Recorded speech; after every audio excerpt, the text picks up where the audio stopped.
cigarette et de la marijuana. J'ai découvert la méthode sur Facebook. J'ai vu une annonce et puis j'ai cliqué dessus pour écouter la vidéo. J'avais jamais vraiment entendu parler de l'hypnose. Je suis allé regarder le site Internet et puis j'ai vu que c'était, selon moi, le plus haut niveau de compétence en hypnose que j'ai trouvé. Une angoisse.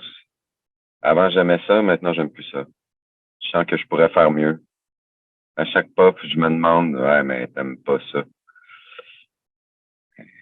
T'aimeras pas après non plus. T'aimeras pas demain matin non plus. Ah, ben, en fait, quand on fume de la marijuana, on n'a plus envie de rien faire. Alors, au lieu de me lever puis aller chercher de la cocaïne, ben, je restais assis puis je fumais un joint. Donc, je pense que c'est ça qui m'a fait arrêter, ouais. On essayait tout d'abord de décrire comment je suis. Et puis, c'était très difficile de répondre par oui ou par non. J'ai réalisé à quel point j'avais cheminé parce que lorsqu'on me demandait si j'étais dans telle sorte de pattern, j'avais envie de dire oui, ça me décrit exactement qui je suis, mais aujourd'hui, je suis plus cette personne-là. Euh, donc, je peux répondre que dans un ton de gris, je suis comme ça, mais beaucoup moins pire. C'est, ça m'a montré à quel point j'avais fait du chemin.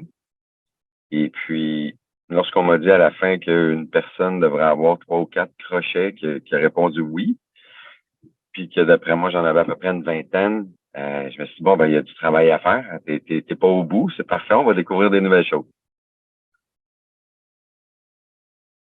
30 heures, 10 sessions. Je me sens bien. J'ai pas d'attente, je suis pas stressé, ça va bien.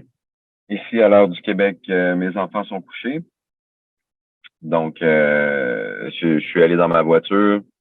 J'avais pas de gros écran parce que j'utilise pas ça d'habitude, mais je vais m'acheter un laptop. Comme je travaille sur la route, ben, les prochaines fois, on fera ça pendant que je suis sur la route. Ça va être plus facile.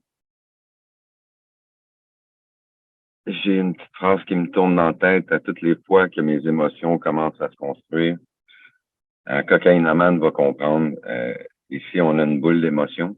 Et puis, elle se construit jusqu'à temps qu'on explose. Et puis, ça nous donne le droit d'exploser. Par contre, quand ça commence juste à se créer, je me rappelle 100% responsable. 100% responsable, ça veut pas dire qu'on est responsable des événements extérieurs.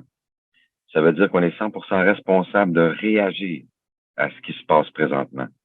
On peut ou on ne le fait pas, mais c'est à toi à décider. Tu es ton propre chef d'orchestre.